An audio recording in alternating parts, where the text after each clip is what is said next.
Assalamualaikum warahmatullahi wabarakatuh. Selamat sore teman-teman.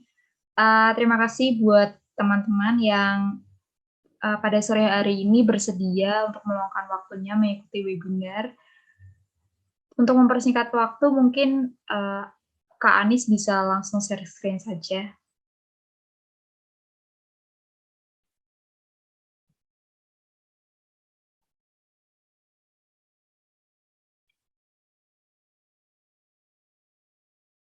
Baik, untuk webinar kali ini saya akan membahas mengenai sistem pengendalian manajemen dari PT Indosat. Next.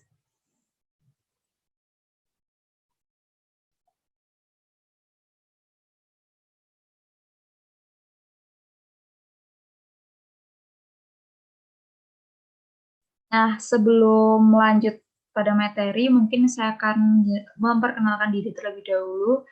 Perkenalkan, nama saya Cornelia Fiareska. Saya merupakan mahasiswa S1 Akuntansi dengan NIM F03190031. Saya merupakan mahasiswa kelas B dari mata kuliah Sistem Pengendalian Manajemen. Nah, untuk webinar kali ini itu akan ada 5 bagian. Yang pertama ada profil perusahaan dari PT Indosat itu sendiri. Lalu yang kedua ada visi, misi, dan tujuan dari perusahaan. Yang ketiga ada strategi perusahaan pada PT Indosat. Lalu yang keempat ada sistem pengendalian manajemen dari PT Indosat. Dan yang kelima ada transfer pricing dari PT Indosat.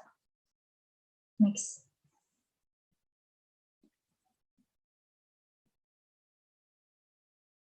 Nah, ini profil dari perusahaan PT Indosat. Jadi PT Indosat ini merupakan salah satu perusahaan penyedia jasa telekomunikasi dan jaringan telekomunikasi yang ada di Indonesia. Di PT Indosat ini merupakan penyelenggara jasa telekomunikasi serta informatika dan jasa teknologi konvergensi terkemuka yang ada di Indonesia. Jadi PT Indosat ini juga merupakan anggota dari Grup Orido, yang mana Grup Orido ini berperan dalam penyelenggara jasa telekomunikasi secara global. Lalu PT Indosat sendiri didirikan pada tanggal 20 November tahun 1967. Lalu perusahaan ini menawarkan saluran komunikasi untuk pengguna telepon genggam dengan pilihan prabayar maupun pasca bayar dengan merek IM3 Orido.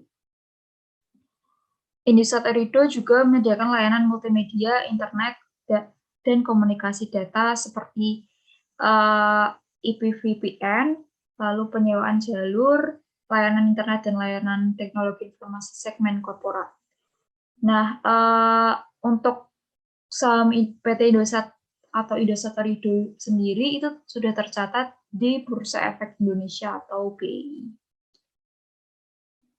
Lalu PT Indosat atau Indosat Orido ini memiliki anak-anak perusahaan, sehingga PT Indosat ini bersama anak-anak perusahaannya menyediakan layanan data tetap atau multimedia gitu. Nah, untuk anak-anak perusahaannya itu ada PT Indosat Megamedia dan PT Aplikanusa Lintasarta.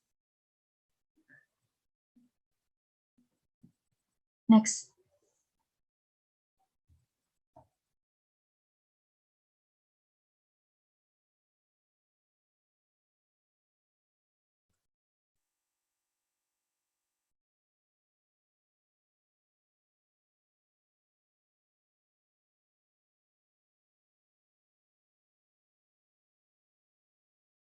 Next.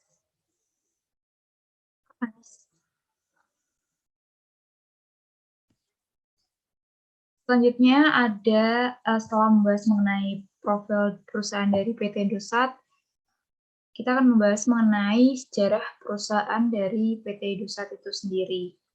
Nah, untuk perjalanan PT Indosat, PT Indosat Orido ini pada tahun 2018 itu meniti perjalanan baru yang bertujuan kembali memimpin dalam industri telekomunikasi Indonesia dengan membuktikan bahwa PT Indosat sendiri itu merupakan pilihan dapat dijadikan pilihan pelanggan yang terpercaya di seluruh Nusantara. Nah, ini ada perjalanan PT Indosat dari tahun 1967. Pada tahun 1967 itu merupakan tahun di mana PT Indosat itu didirikan. Jadi PT Indosat ini didirikan di Indonesia pada tanggal 10 November 1967 sebagai perusahaan penanaman modal asing yang menyediakan layanan telekomunikasi internasional di Indonesia. Lalu pada tahun 1980, Indosat ini dinasionalisasi dan menjadi bagian atau menjadi bagian dari Badan Usaha Milik Negara atau BUMN. Lalu pada tahun 1994 PT Indosat itu menjadi perusahaan publik yang tercatat di Bursa Efek Indonesia dan New York Stock Exchange. Jadi tadi kan yang pertama sudah saya jelaskan bahwa saham dari PT Indosat ini sudah tercatat di Bursa Efek Indonesia atau BEI. Lalu pada tahun 1995, Indosat ini mendirikan Telkomsel. Jadi perusahaan PT Indosat ini patungan bersama atau bekerja sama gitu dengan PT Telkom untuk mendirikan Telkomsel gitu. Lalu pada tahun 2001 PT Indosat masuk di pasar seluler Indonesia melalui akuisisi mayoritas saham Satelindo dan pendirian PT Indosat Multimedia Mobile atau IM3. Lalu pada tahun 2002, next.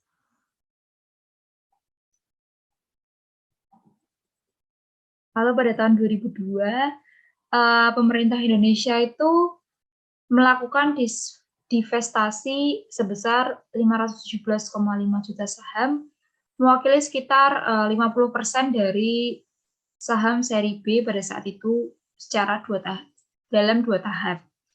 Lalu pada bulan Mei 2002, pemerintah itu menjual 8,1% dari saham PT Indosat yang beredar melalui tender global yang dipercepat. Lalu pada bulan Desember 2002, pemerintah itu melakukan divestasi sebesar 41,9% saham seri B kepada mantan anak perusahaan PT Indosat, yaitu STT Communication. Lalu pada tahun 2003, jadi sejak memasuki pasar seluler Indonesia melalui pembelian Satelindo dan pendirian PT IM3 itu, pada tahun 2003 ini layanan seluler ini telah menjadi kontributor terbesar dari pendapatan usaha PT Indosat itu sendiri. Gitu. Lalu pada tahun 2008, next. Pada tahun 2008, PT Indosat atau Indosat Orindo ini mengakuisisi kepemilikan STT di PT Indosat, yang mana memicu penawaran tender wajib. Jadi, Orindo ini merupakan perusahaan terbuka yang mayoritas sahamnya itu dimiliki oleh negara Qatar dan entitas afiliasinya. Lalu pada tahun 2013, secara sukarela PT Indosat ini menghapus pencatatan atas EDS dari Bursa Efek New York dan hanya tercatat di Bursa Efek Indonesia. Lalu pada tahun 2014 terdapat peluncuran layanan digital Indosat, yang mana unit bisnis ini berfokus pada penciptaan platform digital yang terkini dalam bidang keuangan, periklanan, dan e-commerce mobile. Hal ini bertujuan untuk memberikan manfaat hidup yang nyaman bagi seluruh pelanggan PT Indosat. Next.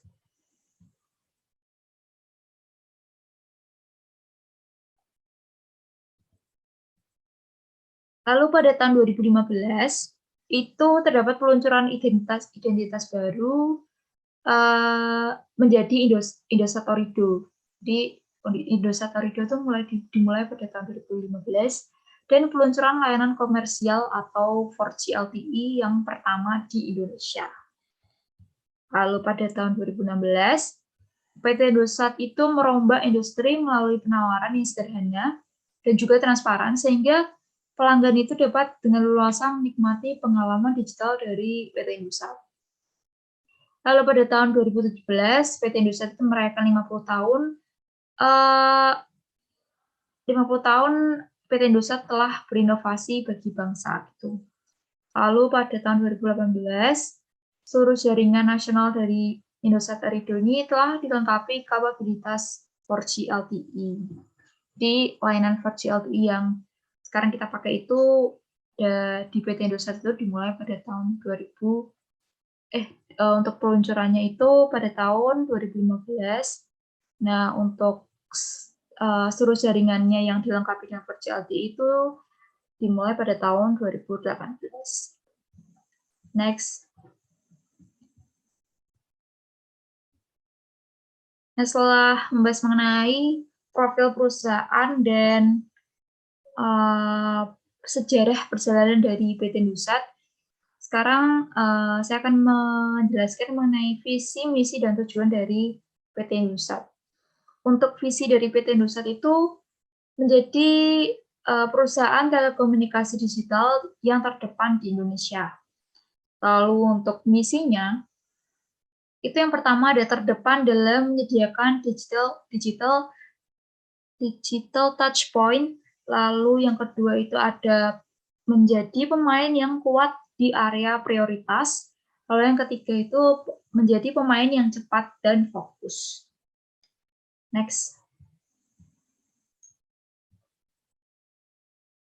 Nah, untuk tujuannya, yang pertama PT Indosat ini bertujuan membangun, mengembangkan, dan mengusahakan pelayanan telekomunikasi internasional dalam rangka meningkatkan hubungan dari dalam dan luar negeri. Nah, tujuan ini itu mencangkup dua hal. Yang pertama, peningkatan hubungan telekomunikasi internasional, sehingga PT Indosat itu mampu menunjang sektor-sektor seperti perdagangan, industri, hubungan internasional, dan yang lainnya. Lalu untuk yang kedua, itu bekerjasama dengan PT Telkom untuk meningkatkan pelayanan yang merata ke seluruh pelosok dan tempat di mana kedua perusahaan ini dibutuhkan. Lalu tujuan yang kedua itu memberikan sumbangan bagi perekonomian negara pada umumnya dan berkontribusi dalam peningkatan penerimaan negara pada khususnya gitu. Selain itu, tujuan yang lain PT Indosat ini bertujuan berpartisipasi aktif dalam menunjang dan melaksanakan program pemerintah di bidang pembangunan nasional. Nah, itu kan tadi ada dua tujuan ya dari PT Indosat atau Indosat Ooredoo. Nah, untuk mencapai tujuan tersebut, PT Indosat ini menyelenggarakan telekomunikasi internasional yang meliputi penyelenggaraan dan pelayanan telekomunikasi serta jasa yang dibutuhkan masyarakat, lalu penyediaan sarana telekomunikasi internasional untuk disewakan, lalu yang ketiga itu ada perencanaan, pembangunan dan perluasan sarana-sarana telekomunikasi internasional yang dapat digunakan secara umum, lalu usaha-usaha lainnya yang secara langsung menunjang penyelenggaraan telekomunikasi internasional yang dapat digunakan secara umum. Next. Baik, selanjutnya saya akan menjelaskan mengenai strategi bisnis dari PT Indosat. Nah, di sini ada strategi utama dari perusahaan. Yang pertama itu melampaui batasan untuk menghasilkan kinerja terbaik bersama tim yang kuat. Lalu yang kedua, mengeksekusi pembangunan jaringan berkualitas video yang kompetitif. Lalu yang ketiga, mengaktifasi percepatan B2B sebagai mesin pertumbuhan baru. Lalu yang keempat, mendapatkan kepercayaan dan memberikan layanan terbaik dengan kualitas dan harga yang sepadan. Nah, sejauh ini PT Indosat ini sudah berusaha mempertahankan keberadaannya sebagai pemimpin pasar dalam bidang telekomunikasi internasional di Indonesia. Selain itu, PT Indosat juga sudah memosisikan dirinya sebagai perusahaan telekomunikasi yang bisa dikatakan berkelas dunia, yang mana PT Indosat ini menjadi pemain global dalam industri telekomunikasi dunia. Next.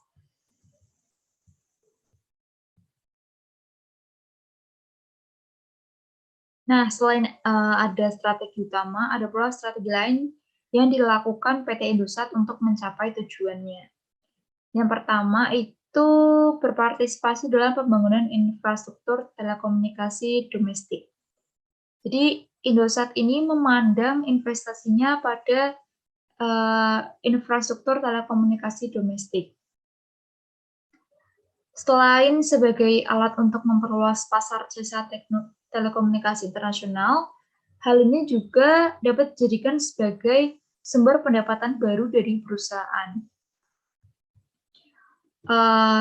Di PT Indosat ini terdapat 2 ventura utama yang ada di lapangan. Itu yang pertama ada PT Mitra Global Telekomunikasi Indonesia, yang mana PT Mitra Global Telekomunikasi Indonesia ini berperan sebagai pemegang lisensi operator telekomunikasi di daerah Jawa Tengah. Lalu ada PT Parmindo Ikat Nusantara di Sumatera, dan PT Telekomunikasi Seluler Indonesia atau Telkomsel, dan beberapa perusahaan joint venture jasa GSM seluler yang lain. Lalu untuk strategi lain yang kedua, itu meningkatkan perannya dalam telekomunikasi regional dan internasional. Jadi, Indosat ini sudah memulai proyek internasional yang melibatkan joint venture dengan mendasarkan pada pembangunan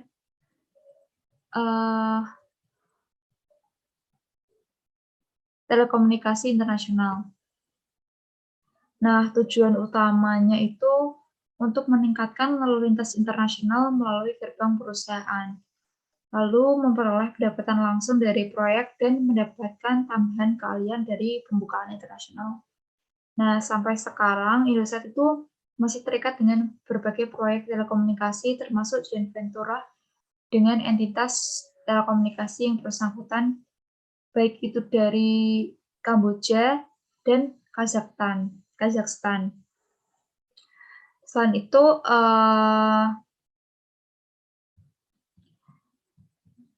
ada strategi lain yang terakhir itu mengambil diversifikasi terbatas pada bisnis komplementer. Jadi Indosat ini mencoba untuk mendiversifikasi pada daerah di mana keahlian perusahaan dalam telekomunikasi itu dapat dipergunakan untuk mengoptimumkan efek seperti pada jasa bernilai tambah yang melengkapi bisnis core perusahaan. Setelah membahas mengenai profil perusahaan, visi misi tujuan perusahaan, lalu juga sejarah perjalanan dan yang terakhir ada strategi. Di sini saya akan jelaskan mengenai sistem pengendalian pada PT Indosat. Jadi untuk bagian pertama itu ada proses pengendalian manajemen. Nah, pada proses pengendalian manajemen itu terdapat perbedaan manajer dalam gaya kepemimpinan. Lalu juga terdapat perbedaan kemampuan interpersonal, kemampuan teknis, pengalaman, dan pendekatan dalam pembuatan keputusan. Oleh karena itu, dalam proses pengendalian manajemen, itu terdapat proses interaksi antara manajer dan interaksi antara manajer dengan karyawan. Nah, kegiatan-kegiatan dalam proses pengendalian manajemen secara formal ini meliputi perencanaan strategi, penyusunan anggaran, pelaksanaan, dan evaluasi. Nah, dalam analisa ini dibedakan antara proses pengendalian manajemen pada perusahaan dan pengendalian manajemen pada divisi secara khusus.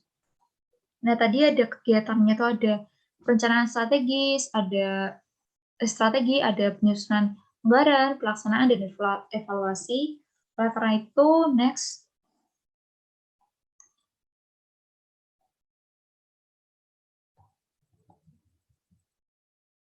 Saya akan membahas mengenai perencanaan strategi. Jadi perencanaan strategi perusahaan ini biasanya itu harus disesuaikan dengan perusahaan yang ada, dengan kondisi perusahaan yang ada. Jadi sebelum melakukan analisis dan perencanaan strategi, itu dibutuhkan adanya analisa SWOT, yang mana analisa SWOT ini bertujuan untuk mengetahui kondisi dari perusahaan. Gitu. Jadi kan tadi perencanaan strategi ini harus disesuaikan dengan kondisi perusahaan. Nah, untuk mengetahui kondisi perusahaan itu bagaimana, kita harus menggunakan analisa SWOT. Nah, untuk analisa SWOT yang pertama itu ada kekuatan atau strength. Jadi, kekuatan yang dimiliki oleh PT Indosat itu terdapat hak duopoli. Lalu juga terdapat pengalaman dalam memiliki pengalaman dalam mengelola bisnis telekomunikasi internasional. Lalu terdapat rangkaian produk dan jasa yang luas. Lalu memiliki teknologi yang mutakhir. Lalu kualitas produk dan jasa, jadi terdapat kekuatan dari kualitas produk dan jasa yang disediakan oleh PT Indosat. Lalu adanya citra perusahaan yang baik. Jadi kan PT Indosat ini juga memiliki nama yang besar ya. Jadi ini merupakan kekuatan atau strength dari PT Indosat sendiri. Lalu selain ada strength atau kekuatan, ada juga weakness atau kelemahan. Nah, untuk kelemahan dari PT Indosat itu kurangnya keinginan bersaing secara ketat karena adanya hak duopoli yang dimiliki. Lalu next. Jadi untuk opportunities atau kesempatan dimiliki perusahaan, PT Indosat ini memiliki peluang karena besarnya pasar domestik yang masih belum tergarap. Lalu perluasan bisnis baru yang mencakup core bisnis yang cukup menguntungkan. Lalu yang ketiga itu bisnis telekomunikasi global yang menjanjikan. Nah, selain ada strength, weakness, dan opportunities, ada juga threats atau ancaman. Nah, ancamannya itu ancaman bagi PT Indosat itu masuknya pendatang baru, terutama dari luar negeri, yang sehubungan dengan berakhirnya hak duopoli yang dimiliki. Lalu adanya kompetisi global yang memasuki pasar domestik. Lalu yang ketiga, krisis ekonomi yang melanda Indonesia. Lalu, tadi kan sudah saya sempat bahas mengenai visi dari PT Indosat, yaitu menjadi penyelenggara jasa dan jaringan telekomunikasi terpadu yang berfokus pada seluler atau nirkabel yang terkemuka di Indonesia. Nah, untuk mencapai visi dari PT Indosat ini, perusahaan itu menerapkan strategi bisnis. Jadi ada beberapa strategi bisnis yang diterapkan oleh PT Indosat. Yang pertama itu bisnis fokus re-engineering dan restrukturisasi organisasi yang berkelanjutan. Nah, pada strategi bisnis fokus re-engineering ini, Indosat itu berfokus pada segmen seluler. Sedangkan pada restrukturisasi organisasi, Indosat itu melakukan implementasi integrasi operasi Satellindo dan IM3 itu melalui Indosat Cellular Integration Team, yakni satu jaringan, satu keputusan manajemen dan finansial, serta sentralisasi manajemen. Nah, di strategi restrukturisasi organisasi ini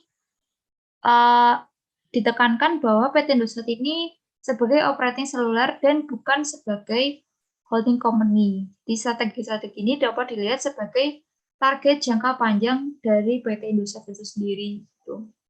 Nah, tadi di ancaman itu sempat dibahas bahwa adanya krisis ekonomi yang melanda Indonesia. Nah, sehubungan dengan krisis ekonomi, ditambah dengan krisis moneter yang melanda Indonesia, PT Indonesia itu juga terkena imbas dan mengalami masa sulit. Nah, sehingga banyak bisnis di Indonesia itu yang seperti kita tahu banyak bisnis yang terhambat karena kondisi ekonomi yang fluktuatif, ketidakstabilan, dan gejolak sosial.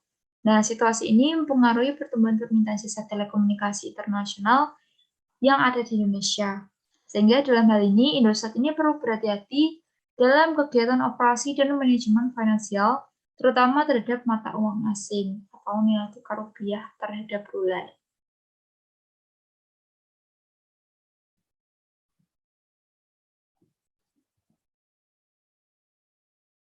Lalu next, oh iya udah benar. Jadi yang selain ada perencanaan strategi, ada penyusunan anggaran.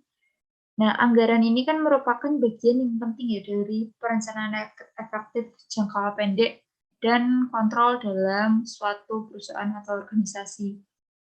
Nah, penyelenggara penyelenggaraan anggaran ini biasanya itu mencakup 1 tahun gitu. Jadi anggaran ini mempunyai beberapa karakteristik. Yang pertama, anggaran itu memperkirakan keuntungan yang potensial dari unit usaha perusahaan. Lalu lalu merupakan perjanjian manajemen yang mana manajer ini setuju untuk bertanggung jawab dalam mencapai tujuan dari anggaran. Lalu anggaran ini dinyatakan dalam istilah moneter, jadi biasanya meliputi waktu selama 1 tahun. Nah, untuk anggaran itu setelah sekali disetujui, anggaran itu hanya dapat dirubah dalam kondisi tertentu. Dan secara berkala, kinerja keuangan aktual itu dibandingkan dengan anggaran dan perbedaannya itu akan dianalisis oleh perusahaan. Tuh. Nah, untuk penyusunan anggaran pendapatan tahunan dari PT Indosat itu dilakukan oleh bagian penyusunan anggaran, yaitu Group Controlling, khususnya pada divisi Revenue Analysis and Controlling. Nah, divisi ini itu berada di bawah tanggung jawab dan koordinasi Group Head atau GH, Group Head Controlling. Jadi divisi ini itu berfungsi untuk mengontrol setiap revenue yang ada di PT Indosat. Nah, divisi Revenue Analysis and Controlling sendiri itu terbagi menjadi 3 bagian. Yang pertama itu ada Cellular Revenue Analysis and Controlling, lalu ada Fixed MIDI Revenue Analysis and Controlling, dan yang ketiga ada Reagent Revenue Analysis and Controlling. Nah, untuk bagian-bagian ini pasti memiliki fungsi sendiri-sendiri. Jadi di sini saya akan menjelaskan mengenai fungsi dari bagian Fixed MIDI Revenue Analysis and Controlling. Jadi Fixed MIDI Revenue Analysis and Controlling ini memiliki fungsi untuk mengevaluasi dan menganalisis fixed and MIDI revenue pada setiap produk dan jasa. Lalu membuat laporan bulanan, melakukan koordinasi dengan departemen lainnya, khususnya untuk implementasi program pada jaringan dan IT yang berhubungan, lalu mengevaluasi dan menjalankan SAP modul yang berhubungan dengan fixed and MIDI revenue, lalu yang pastinya juga menargetkan revenue untuk revenue driver group and analyst, lalu menargetkan revenue setting untuk KPI dan menyediakan sesuai dengan realisasinya. Nah, untuk penyusunan anggaran pada PT Indosat sendiri bisa dikatakan sudah baik, karena hal ini melibatkan semua divisi dan cabang yang ada di perusahaan PT Indosat itu sendiri, dan sesuai dengan pendapat dari Anthony dan Govindrajan, yaitu proses penyusunan anggaran merupakan suatu proses negosiasi antara manajer yang mana menjadi pusat pertanggungjawaban dengan atasannya. Nah, sebagai perusahaan besar, PT Indosat itu sudah menyusun anggaran secara terinci dari masing-masing divisi. Kepala divisi dari PT Indosat sendiri juga diberi tanggung jawab untuk melakukan otorisasi jumlah yang diizinkan untuk dikeluarkan dalam anggaran setiap divisi. Nah, tanggung jawab ini digambarkan dengan kinerja yang akan dihasilkan, sehingga anggaran ini juga menjadi salah satu dasar untuk menilai kinerja dari masing-masing divisi. Lalu ada juga keterlibatan dari direksi sebagai manajer puncak dalam menyusun anggaran, yaitu dalam hal membuat sistem anggaran dapat secara efektif memotivasi para pelaksana dan pengusul anggaran. Next.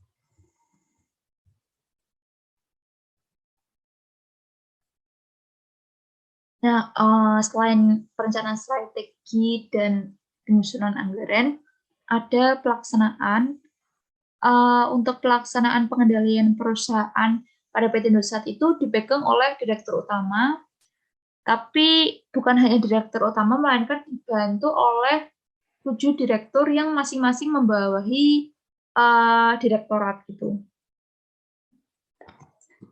Nah, dalam satu direktorat itu terbagi lagi menjadi beberapa grup, yang mana masing-masing ini dikepalai oleh seorang group head.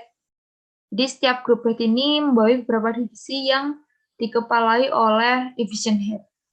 Lalu dibantu oleh beberapa manajer yang masing-masing membawahi suatu bagian. Nah, untuk direktur utama sendiri itu bertugas memimpin, mengawasi, mengkoordinasi tugas-tugas dari PT Indosat supaya tugas-tugas dari PT Indosat ini sesuai dengan peraturan perundang-undangan yang berlaku gitu. Lalu untuk tugas dari wakil direktur utama itu membantu dalam pelaksanaan menjalankan roda perusahaan. Lalu untuk direktur sendiri itu bertugas mengkoordinasi melaksanakan pengawasan terhadap unit pelaksanaan operasional yang ada di bawahnya. Nah, untuk masing-masing divisi pasti juga memiliki masing-masing tugas. Jadi untuk group head juga, group head, division head, itu pasti memiliki tugas masing-masing. Untuk group head sendiri itu mengarahkan, mengkoordinasi, dan mengevaluasi pelaksanaan kerja, lalu mengevaluasi dan merumuskan kebijakan direktur yang bersangkutan, dan mengimplementasikan pada masing-masing divisi, serta menyampaikan alternatif penyempurnaan, lalu mengevaluasi setiap masukan dan usulan yang diterima dari bagian-bagian atau masing-masing divisi, division head. Nah, untuk division head sendiri itu bertugas mengerahkan, mengkoordinasi, dan mengevaluasi pelaksanaan kerja, lalu mengevaluasi setiap kebijakan direktur yang bersangkutan, dan menyampaikan alternatif penyempurnaan, lalu merumuskan kebijakan direktur ke dalam kegiatan operasional masing-masing divisi, dan mengevaluasi setiap masukan dan usulan yang diterima dari masing-masing divisi. Nah, dari penjelasan PT Indosat ini sudah cukup baik dalam mengawasi pelaksanaan pengendalian, juga termasuk dalam penyusunan anggaran. Jadi, perusahaan Indosat ini semakin sempurna karena memiliki komite audit, yang mana komite audit ini melaksanakan tugasnya berdasarkan perjanjian tertulis yang disahkan oleh Dewan Komisaris. Di berdasarkan perjanjian, komite ini harus terdiri atas kurang-kurangnya 1 orang komisaris independen dan 2 tenaga ahli independen eksternal sebagai anggota. Lalu next.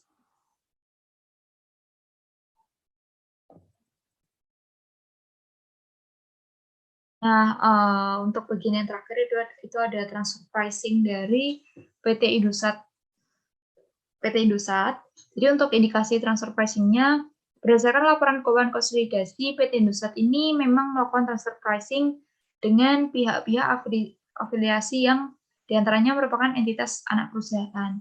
Nah, untuk pendekatan transfer pricing-nya, pendekatan transfer pricing itu dilakukan oleh PT Indosat menurut laporan keuangan dengan menggunakan metode harga pasar. So, next.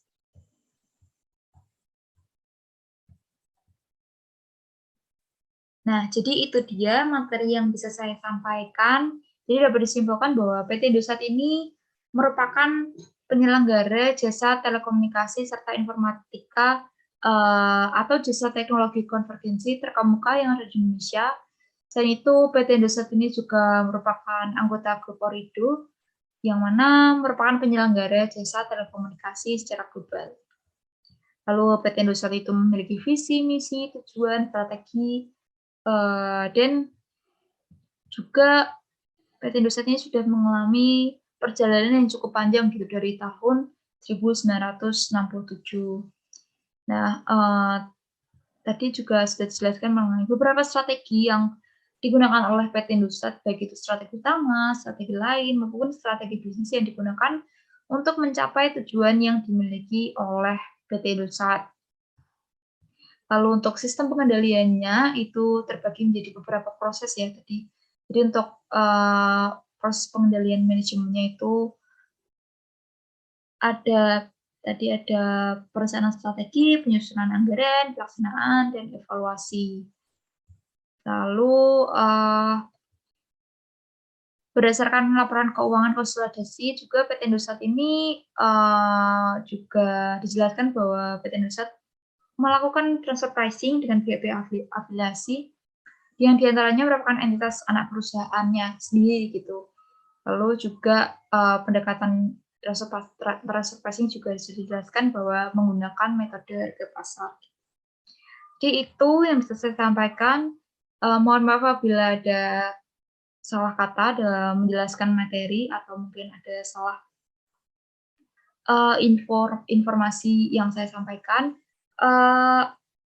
Sekali lagi mohon maaf dan terima kasih untuk teman-teman yang sudah meluangkan waktunya mengikuti webinar hingga webinar ini berakhir. Terima kasih.